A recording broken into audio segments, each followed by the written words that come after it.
श्री गुरुपादुकाभ्यां नमः। आदरणीय स्वामी भक्त महादेव दामोदर भट लिखित सोहम साधना पंथराज या ग्रंथाचं क्रमशः वाचन आपण ऐकत आहोत. आज ऐकूया या ग्रंथातील प्रकरण 13 साधकांना मार्गदर्शनपर बोध याचा भाग 5. ठेविले अनंते तैसेची रहावे, सुखी संतोषान यावे, दुःखी विषादान भजावे, आणि लाभालाभ न धरावे मना माझी.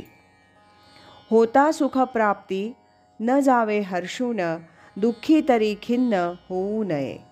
आणि होवो लाभ किंवा होवो हानी, सर्वथा ते मनी धरू नये. साधकानं जीवनात सुखप्राप्तीच्या प्रसंगात मोठं हुरळूनही जाऊ नये आणि दुःखाच्या प्रसंगात खिन्नही होऊ नये. एखाद्या कार्यात मोठा लाभ झाला, यश आलं तरी ईश्वराची कृपा आहे असं म्हणावं, ठीक आहे म्हणावं, एवढंच. ह्या उलट एखाद्या कामात हानी झाली, नुकसान झालं, अपयश आलं तरी उत्तम साधकानं दुःखी किंवा खिन्नही होता कामा नये.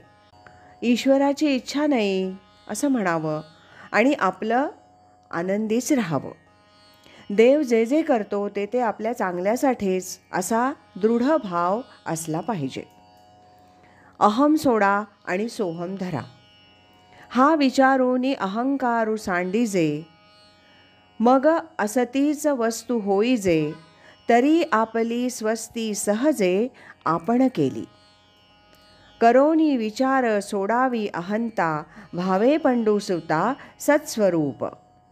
तरी मग तेणे आपुले कल्याण, साधिले आपण ऐसे होय. भगवंतानं अर्जुनाला केलेला हा उपदेश आपल्यासारख्या सर्वसामान्य साधकांना सुद्धा मार्गदर्शक आहे. भगवंत सांगतात, विचारोनी अहंकारू सांडीजे.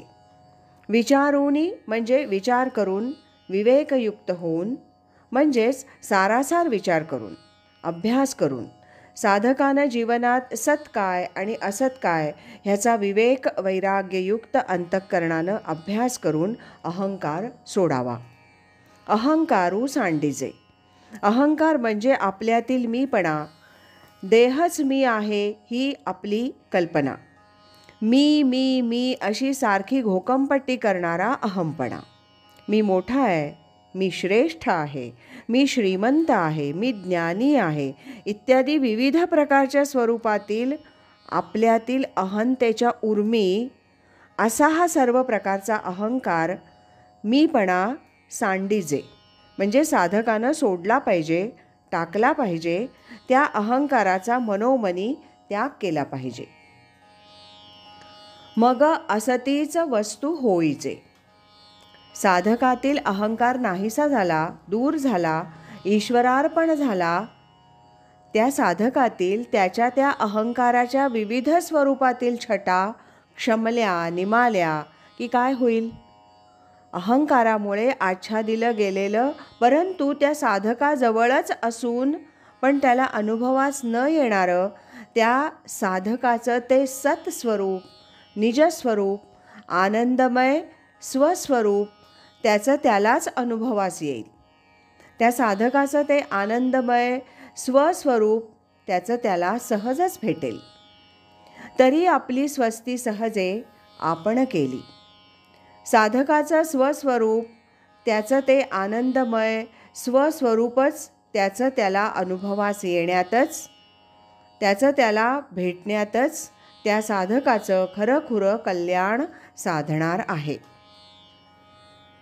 अहंकार हाच साधकाच्या पारमार्थिक कल्याणातील मोठा अडसर आहे.